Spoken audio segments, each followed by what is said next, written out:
This plant literally speedruns schizophrenia. This is sacred Datura, but ain't shit sacred about this. It's such a common plant that most of you watching would be able to find it in a 10-minute walk away from your own house. But this isn't like any other plant in your backyard. You see, within the very seeds of the plant are some of the most toxic and fatal hallucinogenic chemicals known to man. It is not to be taken lightly and is more likely to put you in a stretcher than almost any other substance that you consider dangerous. The chemicals in these seeds are known as deliriant hallucinogens, which means the person taking these will find themselves in a confused and delirious state. These chemicals bind to areas in the brain that control your body's movement, like walking, breathing, or even your own heartbeat. So when you consume the plant, it makes it harder to move around or breathe, and it also increases your heart rate. This is exactly how the plant ends you. With a large enough dose, it'll stop your heart, keep you from breathing, or overheat and damage your organs. And that's assuming you don't injure yourself first, because the delusions caused by Datura are so strong that you may genuinely believe that self-harm or mutilation is completely logical. But even if you survive, there's still so much more to deal with. About an hour after eating the seeds, your reality will begin to utterly melt. You'll completely forget who you are, and both your short and long-term memory are basically destroyed. Something you did just 30 seconds ago can be completely forgotten. The memory loss can get so bad that you are essentially in a blackout and have no idea what you're even doing in real time. Even your own bedroom can look and feel completely alien. You'll also experience true hallucinations, which are complete nightmare fuel. True hallucinations are different from normal psychedelic experiences. See, with more common psychedelics, the hallucinations you see are largely based off the existing environment. Something that's real might look different, and patterns can emerge out of existing objects. Even if the trip gets too intense, you still know that you took something and you'll be okay soon. You're still yourself. True hallucinations make other psychedelics look like placebo pills, dog. With these, entirely new objects or people can appear right in front of you. And when they do appear, you don't think that it's a crazy hallucination. You believe it's there. You think it's there. And if these true hallucinations couldn't get any worse, they do. Because not only can imaginary things appear in front of you, but real objects can completely disappear. Car ahead of you? Ha! Not anymore. In the middle of the street, blocking traffic. Psh, what traffic? People report seeing shadow figures, spiders, dead relatives, themselves. It goes on. There can also be voices in your head, which can either be good, evil, or complete nonsense. Basically, the whole Datura experience is like temporary schizophrenia and is very similar to a state of psychosis. And if you think this is gonna be a short, brief experience, you're cooked. Because since you're eating the seeds of a plant, you have no idea how much of these chemicals you're actually taking. The potency of these plants can vary greatly based off things as simple as the weather or what the plant ate last season. Due to this, your experience can last an afternoon or even a few days. So you're pretty much signing up to be a cracked out Florida man for an indefinite period of time. Sound like a good idea yet? No? Great! There's even more! Because even after the near fatal chemistry and the sheer mental horror of the experience itself, there are lifelong side effects. Many people who have done Datura came out of it with diagnosable symptoms of schizophrenia, paranoia, and a way higher chance to get dementia, which is no small matter. Besides the diagnosis itself, people report feeling strange and just sort of off, months or even years after their first and only experience. Voluntarily making the choice to put yourself through something like Datura is a prime example of how one single decision can actually ruin the rest of your life. Despite all this, some societies have been able to find use cases for Datura, although they pretty much all come down to tripping hella sack. The Chumash people of North America used to give Datura tea to young boys as a part of them becoming men. It's unknown how potent the tea was, but that shit definitely wasn't no Arnold Palmer. Sticking to Native Americans, the Aztecs also used Datura, but the way they used it was based as fuck.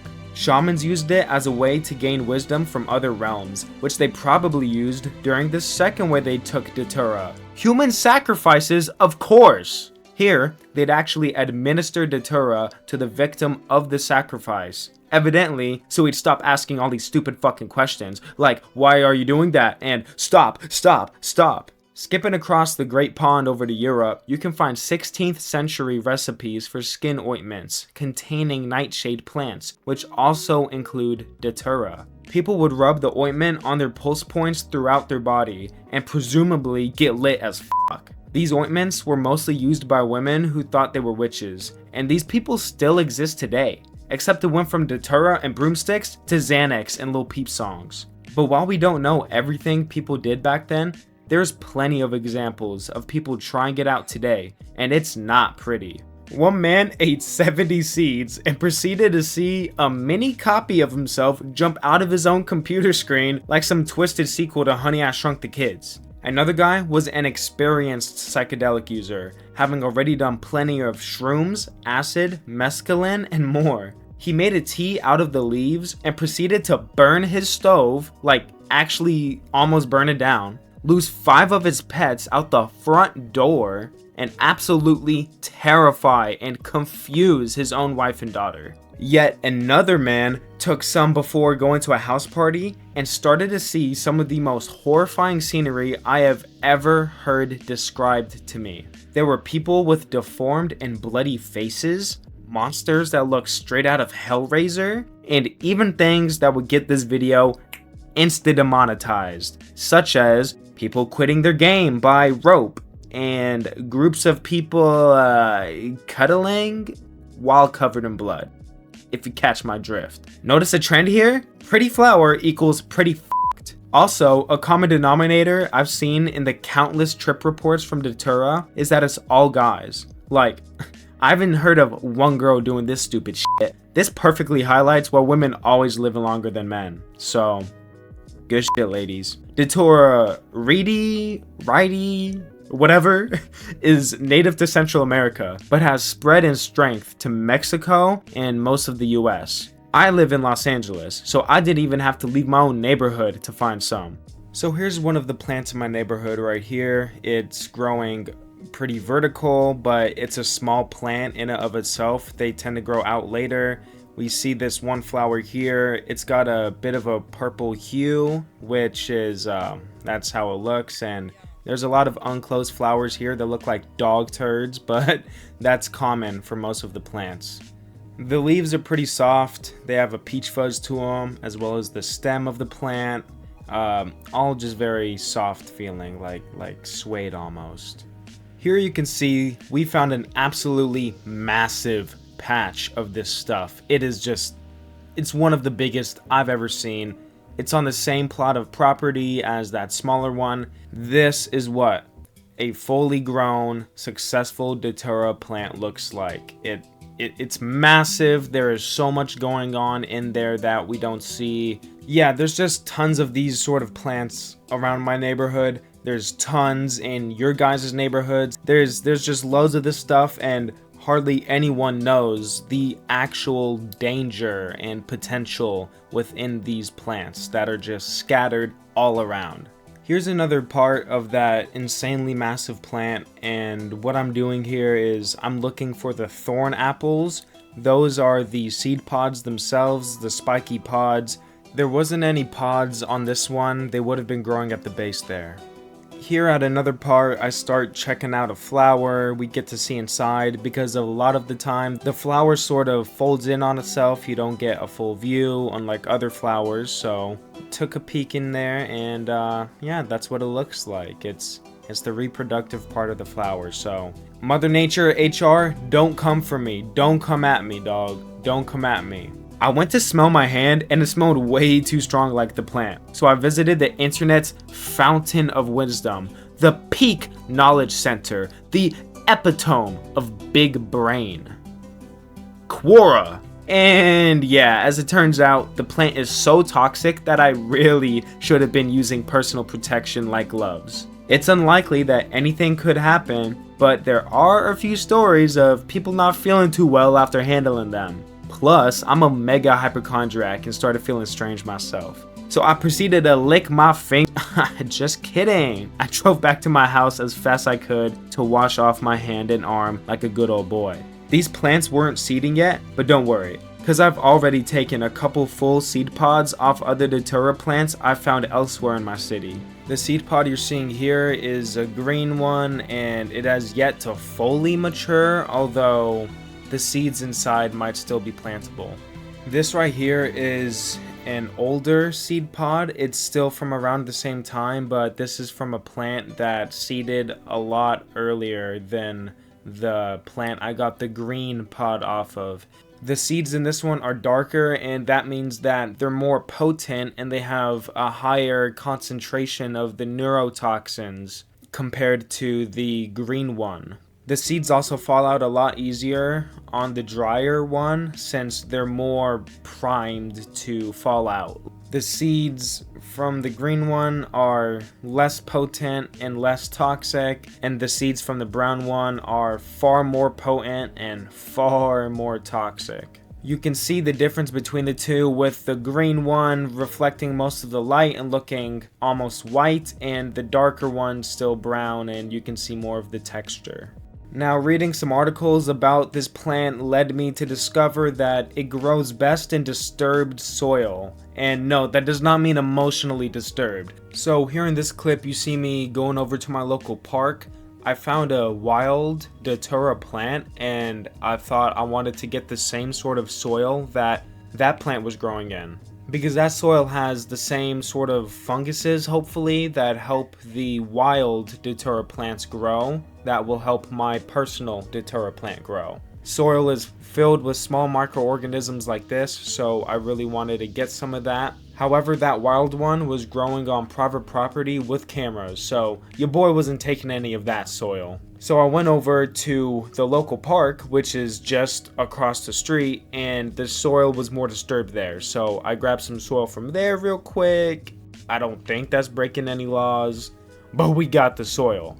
I don't want to spend too much money on an actual pot, so I found the next best and cheapest option, a LaCroix can, because I'm a stuck-up Californian. This is going to be the perfect container to put the seed in because it's super lightweight, durable, and it's so cheap. It's so cheap. And you know I got that redneck in me, so you already know I'm stacked with more tools than an ICE target location. Here we are going completely overkill with the angle grinder, and we're just gonna slice the top off like it's butter. Next up, we need drainage for the soil, so we're gonna drill 3 holes in the bottom of the can. But this drill bit was having a worse time than Napoleon in Russia, so we needed to switch up to a smaller pilot drill bit first, before using the big boy. After finally finishing up these pilot holes, we were able to get that big drill bit on there and finish this whole thing up. After some technical difficulties, we finally finished it, except there's some gnarly little bits here, so we gotta fix that up, boys, cause we need this OSHA certified. After showing it who's boss, we're done. Look at that beautiful thing. Mwah! 10 out of 10, baby. Now the next thing you're supposed to do is soak the seed in soil for about an hour. After dropping the turd in the punch bowl, we're finally ready to mix some soil. So we got this bucket and we got this soil, and I have no idea what I'm doing, so I got some potting mix and we're gonna split it 50-50 with the natural soil to ensure success. Next, we're gonna get it wet like a Cardi B video and mix it up with gloves on as to not offend my little femboy hands. So after touching and feeling the soil for so long, it was starting to look like the ending to a Diddy party. We are finally ready to put this in our newly made container. I put the soil into the can, but not too packed down. You don't want to pack the soil down like crazy, or else it's hard for the roots to grow and the seed to expand, so just put that in there. Next, we're gonna make a nice little NSFW hole in there for the seed. So let's just take bro out and introduce him to his new home. Hopefully he likes that one movie. Now for what we've all been waiting for, we're gonna take this little speck of death and plant him in there. It's official. We did it, boys. See, now I'm a nature man. I got that green thumb. I have forest aura. I'm a wolf. I'm sigma, beta, and alpha all at the same time. King of the jungle. Sorry about that, guys. So there we go. We got that planted, fellas. Thanks for watching.